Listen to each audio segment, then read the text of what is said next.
Et puis la deuxième chose que ça m'évoque, c'est que, vous savez, le regard classique du voyageur géographe, hein, bon, je n'aime pas trop la confusion du voyageur et du géographe, mais peu importe, là, le regard classique du voyage et du voyageur, du voyeur-voyageur, c'est celui qui marche, qui traverse, qui parcourt, qui découvre, et qui jette un œil au passage sur un espace qui est immobilisé par ce regard. Et la photographie a beaucoup fait ça. Hein. Finalement, la photographie de voyage, c'est quoi? C'est une immobilisation d'un espace qui, par ailleurs, a ses mouvements, mais qui sont en quelque sorte statifiés par la photographie. Le voyageur s'en ira. Donc, dans l'imaginaire classique du voyage et de la photographie de voyage, le voyageur passe, il prend un cliché qui immobilise un espace, et puis il va collectionner comme ça des clichés de différentes immobilisations spatiales et géographiques qu'il aura faites pendant son parcours. Là, c'est l'inverse. Le voyeur est stable. Le voyeur ne bouge pas. On est toujours au même endroit. Authentiquement, ce que j'appelle moi une place. On est toujours à la même place, et quand on ne bouge plus, soit en tant qu'œil que constatant, c'est le paysage qui bouge tout le temps. Donc on inverse complètement le rapport. Le paysage bouge et le voyeur est immobile. Et ça, j'aime beaucoup. Cet effet esthétique et en même temps qui fait penser à la manière dont on appréhende les espaces et les lieux.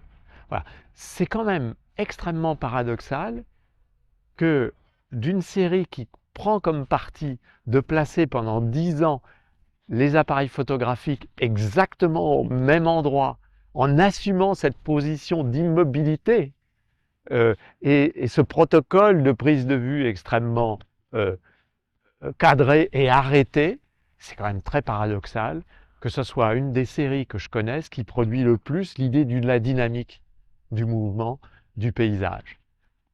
Ça, je trouve ça formidable d'avoir de la dynamique qui naît de l'immobilité. Et je trouve ça plus fort que l'inverse, en fait. Donc voilà, ça me vient quand je vois cette série, et c'est valable dans tous les lieux documentés. Il n'y a pas de contre-exemple. Et on n'en finirait pas de regarder en détail ce qui bouge entre l'année 1, l'année 2, l'année 3, l'année 4, l'année 5. Bon, parfois, les séries sont complètes, parfois, elles ne le sont pas, mais on n'en finirait pas. On pourrait y passer un temps infini à consigner comme ça ce qui a changé. Imaginons un Georges Perec découvrant ces photographies et risquant, à la manière de sa tentative d'épuisement d'un lieu parisien, une tentative d'épuisement de la série photographique. Il n'y parviendrait pas. C'est impossible. Trop de choses bougent avec tellement de composants de ces micro-mondes géographiques. Hein, si on reprend cette belle idée de Philippe Descola, hein, de la composition des mondes, hein, nous avons des micro-mondes géographiques qui sont là, composés sous nos yeux fixes par le mouvement des choses qui sont assemblées dans cette composition.